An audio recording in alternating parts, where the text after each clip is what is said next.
Hope for the best, but expect the worst. At some point in time in your life, you've heard this. So I ask you, what are you expecting? And it's important that you pay attention to what you are expecting, because what you expect is what you see. What you expect is what you experience. According to your faith, shall it be done unto you. And so I bring up faith because faith and expectancy go hand in hand. And every person has been given a measure of faith, whether that faith is in the good, the bad, or the ugly. But according to your faith, shall it be done unto you. That's where your faith lies. So wherever your faith lies is where your attention goes. And where attention goes, energy flows. So if you are putting your faith in the undesirable, in the things that you don't want to see, what do you think is going to happen? And you may not talk about this, but you've had a loved one who was sick. Maybe they've gone to the hospital and the doctors have given that final word. The doctors don't believe that they're going to make it. And so the family members come to you, or you and the family members decide that we're going to hope for the best, but we are going to expect the worst. I can't tell you how I felt as a child hearing this. It made no sense to me. But as a child, I couldn't figure it out. I couldn't articulate why this didn't settle well with me. But as an adult, I now realize that when someone says, hope for the best, but expect the worst, they are asking you to do two things at the same time. But I'm here to tell you now, you cannot be hoping for the best and expecting the worst. Those two things cannot coexist. Well, they can coexist, but one of them is going to win out. Now, if you have a loved one who has gone to the doctor, or you see for yourself with your eyes what is going on with them, which one do you think you're going to believe? If you go to countless of job interviews and every door has been shut in your face, which one do you think you're going to believe? You go to the interview, you're overqualified, you're underqualified, we don't have anything. Which outcome do you think is going to show up in your life if you go in there double-minded? Scripture also says a double-minded man cannot receive anything from God. So what do you think is going to show up? It's not going to be that thing that you want to show up. It's going to be that thing that you are expecting to show up. You do realize that those things you learned as a child carries over into your adult life. And so that is the reason that right now to this day, I still cannot stand when someone says, hope for the best, but expect the worst. I don't care who it's coming from. It could be coming from the doctor. It could be coming from a family member because they are there with that person and they can see what's going on. It doesn't matter because the doctor is basing everything on science and what they can see and what they can do. And then the other people around are basing it on what they see. But we now know that science has been proven many times over that the impossible can happen. There are some things that science cannot explain. Doesn't mean that it can't happen. Doesn't mean that it's not real because science can't explain it. No. So I can't stand to hear that. And then I have my own opinion, especially when it comes to a loved one, even with the doctors too, right? Because when they feel like they've done all they can do, in which they probably have, they've done all they can do. So they want to prepare you for the worst, prepare you to not be disappointed.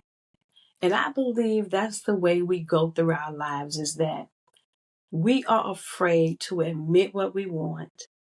We are afraid to expect those things that we want in fear of being disappointed. Because if we are not expecting things to work out, we don't have to go back and explain. We don't have to go back and try to figure out what went wrong or what we could have done differently, because we wasn't expecting for it to work out anyway. So we have all these different sayings and all of these cliches, and then we wonder why things don't go the way we want them to go in our life. We act surprised when we keep going on these job interviews, but we never get a call back. We never get a job offer. Well, you went in there a lot of times feeling defeated, feeling as if you didn't have what it takes. You know, this is a long shot. You know, we hear those kind. This is a long shot. Why does it have to be a long shot? And so we go around, we're saying things like, I'll give it my all, but just in case it doesn't work out, you're already planning another strategy. You're already planning. I get it. I get it. You're planning another strategy. You're trying to safeguard your heart and your efforts. But when you saying you're going to give something your all, but just in case it doesn't work out, you're planning, you're expecting for it not to work out. And so guess what's going to win? The not working out is going to win. I say give it your all as if though what you are expecting is already here. And here's another one. I believe it when I see it. No, it doesn't work that way. That's easy. Believing it when you see it, believing it once it arrives is light work. Anybody can believe something when they see it. The real work comes when we can see the thing before we can hold it. We can see the thing in our mind's eye, right? Because when we can see it in our mind's eye, then we can hold it in our hand. It becomes a tangible thing. The moment you can see it in your mind's eye and you can believe it and it's real to you, it's now a tangible thing. It's just a matter of time before you hold it in your hand. It's just a matter of time before you experience it. It's the same thing like hoping for the best and expecting the worst. If your mind is on expecting the worst, it's just a matter of time before the worst shows up. What is that other what I have feared has come upon me? You have placed your energy on what you are fearing. You're placing your energy on what you don't want. And so what you don't want has to show up. It's the same thing. So here's a thought. Let's pay attention to what we are expecting. And if it's not the best, if you're not expecting the best, if you're not expecting what you want, let's change that. I don't care what it looks like. If you're not expecting what you want, you got to change that. If you want the best, right? If you want the best, you got to expect the best. Here's another way to look at it. Think about it. Think about it this way, and hopefully this will help. You get a call from a family member that says, I'm coming in town. I'm coming to visit you. Do you have somewhere for me to stay? Can I stay with you? So what are you going to do when that person tells you they want to come and stay with you and you are expecting for them to come, right? You're going to go and make sure that guest bedroom is up to par. You're going to change those sheets. You're going to think about some things that y'all can do when they're in town. You are expecting them. You are expecting for them to come. So you're not going to be caught off guard when they come, because why? You are expecting them. It's the same thing for those things that we desire, that good that we want to show up that good that we want to show up in our life.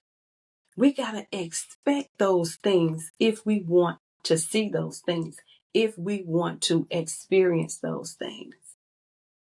And if you're unsure of what you are expecting, or you have lost focus on what you are expecting, click the link in the description for a free self-reflective journaling guide. And go through those steps. Go through those prompts. Write out what you are thinking and what you are feeling. And place your focus and place your attention on what you do want. And I'm quite sure that will help. I'm Tanya, by the way. If you are a returning viewer or subscriber, welcome back. And if you're new here, don't forget to subscribe if you like content like this. Bye for now, and I'll catch you in the next one.